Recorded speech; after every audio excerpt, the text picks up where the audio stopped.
Hello YouTube, this is a review, high definition review of the Sega Model 2 Sega Genesis and Model 2 Sega CD. This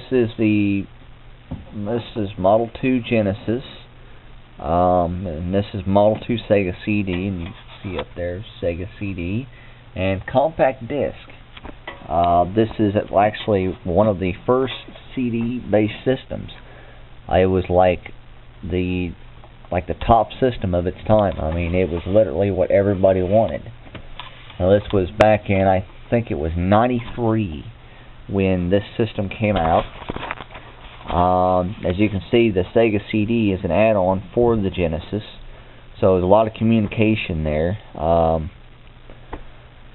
That's actually mostly what this system is basically two processors communicating together, and that's what allows the Sega CD to run. Now, if you notice here, there's a button, and this is the access light, so it tells you when the CD's booting. If I hit that button there, press down on it, the drive opens, and then there's the game. Now, if you notice in this system here, there's two controller ports. And these controller ports work with the Sega CD. It's all basically one system. Now, one thing I want to go over, we'll start with the Sega Genesis first here. But the Sega Genesis is a 16-bit system, which the whole thing's 16-bit. And then these are the games. This is the Sonic Spinball there. I'll let you kind of see that. And there in the back you can kind of see the chords. Now, it says Sega on there. Now, this is a little bit different from the Model 1. I know a lot of people like the Model 1. I will say it's a little bit bigger. It does have the headphone jack and all that in it. I never was a big fan of headphones, so I prefer the Model 2, and I like to go as compact as possible, too, and still, be in style here. But for the most part, I think I've pretty well done that. Now, the Genesis has the power and the reset buttons, and then it has a light there in the center. It tells you the system's on.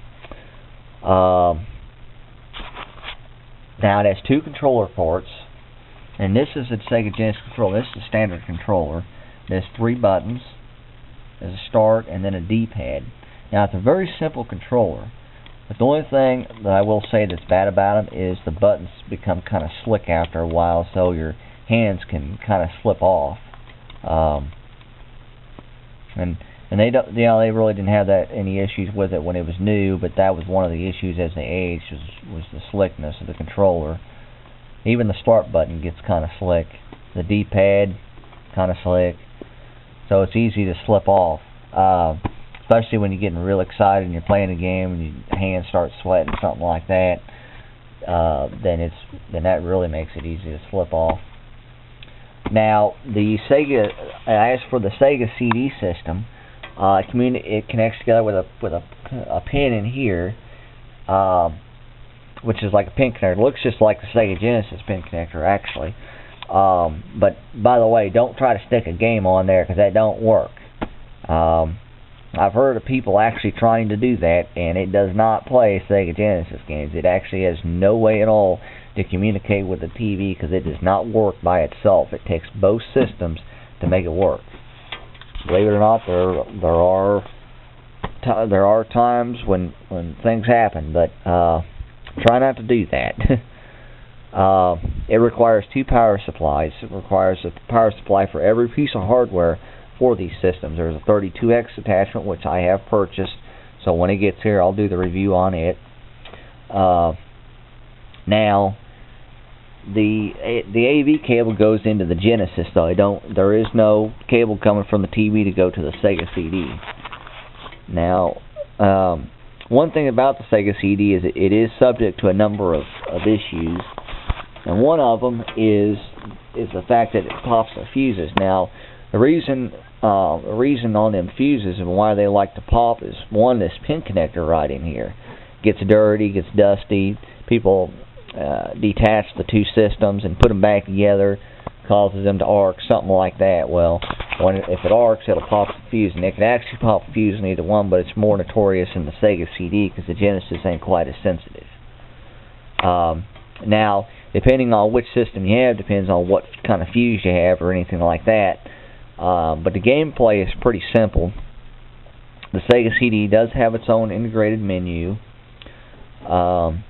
You know, there's a grip handle up here, so when you hit the button down and you press down on it, and it's, you know, it's not the prettiest design, but it gets the job done. I will say that.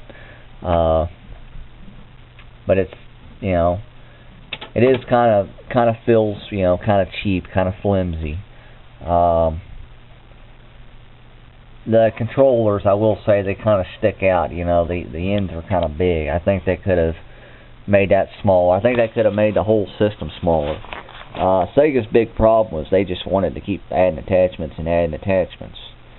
I mean, there's like $700-800 worth of hardware for the Sega Genesis. The Sega CD alone was like $280, something like that. And then the 32X was like another $150 some, something like that. And then the power converter that plays the Master System games was like another $100 and some. So between all three pieces of hardware plus the Genesis, you're looking at somewhere, I would say, between $700 and $800. And the problem was people didn't want to pay that kind of money. Now I will say this does play audio CDs. This was real good for that back in the day. It has 2 stereo ports on the back. I wouldn't recommend that now. I mean, obviously CD players are pretty cheap now, so I would kind of stick with just using a CD player, because this is a rare system, and you know, the readers are definitely not the greatest, and you know, they can go out. So now one thing I want to show you is the integrated menu. Now, to power on your Sega CD, you want to first remove any Genesis game that's in the system. Then you want to turn your TV on, if it's not already on.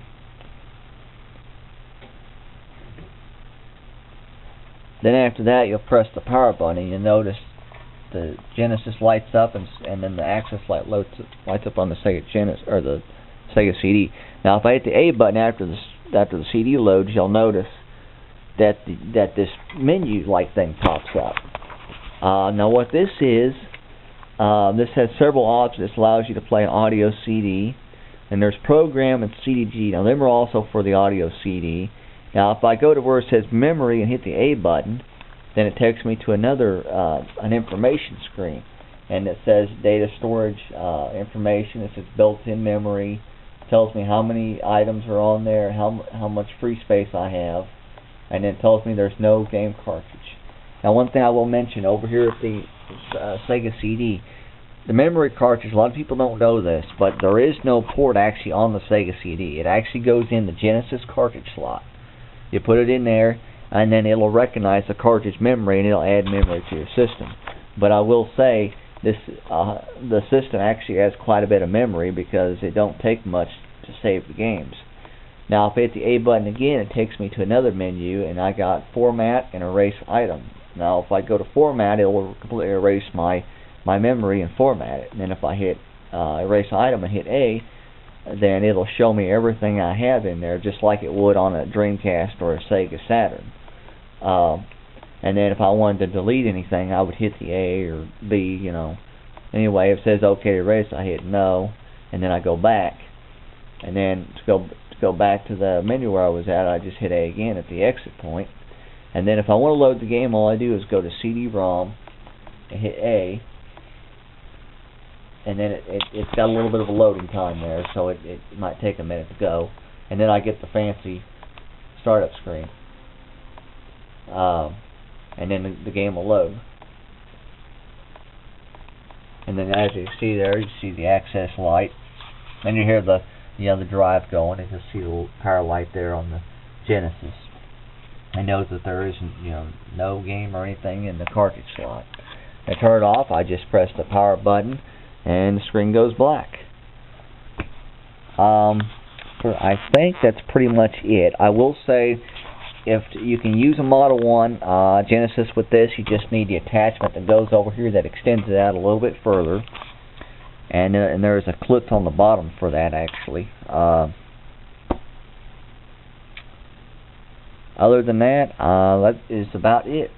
This concludes our review of the Sega Genesis and Sega CD.